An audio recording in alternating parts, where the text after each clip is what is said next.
আল্লাহ মধুর নামটি যখন করো ওহে মুমিন নিরালা আল্লাহুম্মা সাল্লি আলা সাইয়্যিদিনা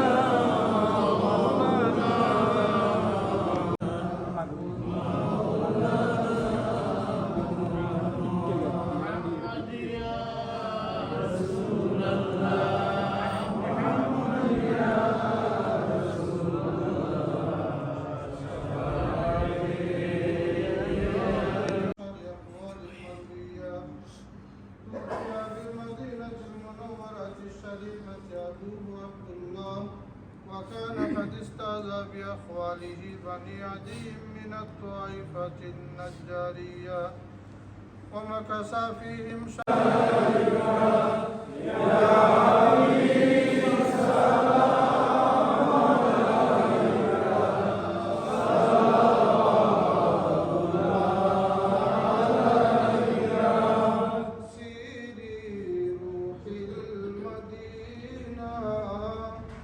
قبة الحضراء مدينة مهبة الروح الأمين ساكن فيها نبينا يا نبي سلام عليك يا رسول سلام والديني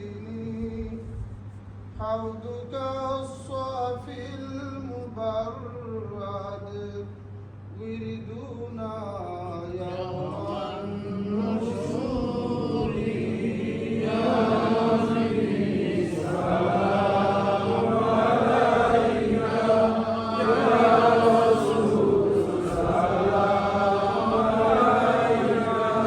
শহীদকে আমার কাজের জন্য পাশাপাশি আজকের বঙ্গবন্ধু শুধুমাত্র দুই কন্যা মাননীয় প্রধানমন্ত্রী শেখ হাসিনা এবং বঙ্গবন্ধু কন্যা শেখ হাসিনা তাদের সুস্বাস্থ্য দীর্ঘায়ু বাংলাদেশের মানুষের সুখ শান্তির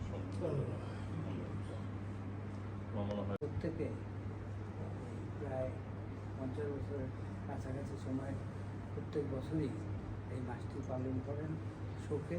কারণ এই মানুষ জাতির জন্য বঙ্গবন্ধু শেখ মুজিবুর রহমান তিনি এই দেশ থেকে আমাদের সবাইকে নিয়ে জীবনপণ সংগ্রাম করে 30 লক্ষ মানুষের জীবন দিয়ে হাজার লক্ষ মানুষের ইজ্জতের বিনিময় এবং বহু কষ্ট সহ্য করে দীর্ঘ 23 বছর পাকিস্তানের শাসনে তাদের যে অত্যাচার ছিল এই 1 বছরে তার চেয়ে বহু গুণ বেশি অত্যাচার করেছে।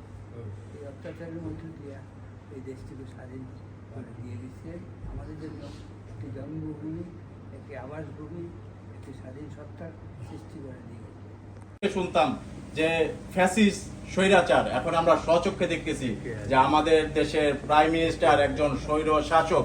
শুধু সেটা বাংলাদেশ থেকে না, বিশ্বের মিডিয়া থেকে সবাই বলতেছে যে এখন প্রাইম মিনিস্টার শেখ হাসিনা একজন হচ্ছে স্বৈর শাসক। এই স্বৈর শাসক খুব দ্রুত গতিতে বাংলাদেশের থেকে হটাতে হবে এবং আমাদের যারা ছাত্ররা মারা গেছে তাদেরকে শহীদ হিসাবে গণ্য করে আল্লাহ তাআলা তাদেরকে জান্নাতের উচ্চ মাকাম দান করুন। এইটা এই বলে এক্সপিরিয়েন্স পাইছি।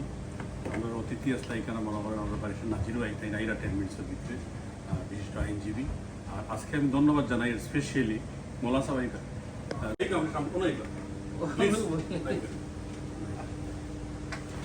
একজন সচেতন মানুষ হিসাবে আমরা আমাদেরকে জিজ্ঞাসা করতে হবে আমরা আমাদের যা করার দরকার আমরা তা কি করছি কিনা। কারণ দেখা গেছে 69-এর গণ আন্দোলনে মাত্র 61 জন মানুষ মারা যাওয়ার পরে এই আইয়ুব বিরোধী আন্দোলনে এই জেনারেল আইয়ুব সাহেব একজন শক্তিশালী মানুষ, ওনার মতো মানুষ চলে যেতেছে। এরশাদ সাহেব জেনারেল মানুষ, একজন শক্তিশালী মানুষ, 4 জন মানুষ মরে যাওয়ার পরে তাদেরকে ক্ষমতা থেকে চলে যেতে হয়েছে। আজকে শতে শতে বিভিন্ন ইউনিভার্সিটির, বুয়েটের, মেডিকেল কলেজের শতে শতে ছেলেমেয়েরা মারা যাওয়ার পরে, হাজার হাজার উইন্ডেড হওয়ার পরেও এই জাতির বিবেক আজকে কোথায় দিয়ে পর্যায়ে দাঁড়াচ্ছে আমি জানি না, আমরা অনেকেই জানি না যে আমরা কি চাই এই দেশের জন্য। একটা রিপোর্টে দেখছি আবার 1700 আপ মানুষ মারা গেছে। শাপলা চত্বরের ঘটনা আপনারা দেখেছেন, সবকিছু বন্ধ ছিল, কয়েক হাজার মানুষ মারা গেছে, এই তথ্যটা এখন পর্যন্ত আমরা পাইনি। এমনভাবে গভর্নমেন্ট এটাকে লুকিয়ে রেখেছে, সেটা কিন্তু আমরা এখন খুঁজে পাই।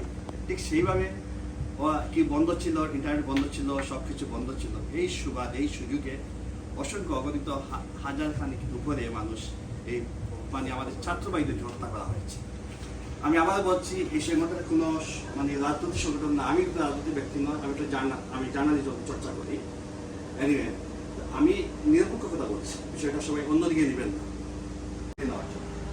আমাদের আন্দোলনকে প্রত্যেকে এটাকে শেয়ার করছে। এটা কি বোঝানো হচ্ছে? রক্তস্নাত বাংলাদেশ বোঝানো হচ্ছে। অর্থাৎ মানুষের ঘরে ঘরে মানুষ এখন সবাই আতঙ্কের মধ্যে হচ্ছে, কিলিং। 2 সপ্তাহ ধরে আমরা মোটামুটি সবাই কম বেশি ভালো আছি। আমরা প্রবাস থেকে সবাই উদ্বিগ্ন আসলে কি করতে যাচ্ছে বাংলাদেশে। 18 আসছে নিহত সংখ্যা, সেটাও কিন্তু সম্পূর্ণ নিহত সংখ্যা নয়, এবং পুরো বাংলাদেশে কত মানুষ নিহত হয়েছে এখন পর্যন্ত টোটাল ফিক্সড ফিগার কিন্তু আসেনি। এবং আমরা পত্রপত্রিকায় দেখেছি বিভিন্ন ঢাকা হসপিটাল থেকে ডেথ রেজিস্টার গোয়েন্দাবাহিনী নিয়ে গেছে। খুবই উদ্বিগ্ন কি হতে যাচ্ছে। অথচ একটা ছোট্ট ব্যাপার ছিল, ছাত্রছাত্রীদের দাবি দেওয়া, এবং সরকার সহজে শেষ করে দিতে পারতেন, কিন্তু একগুয়ামি এবং গোয়ার্তামির কারণে দেশ কোথায় যেতে পারে তার বাস্তব নমুনা হচ্ছে আজকে বাংলাদেশ।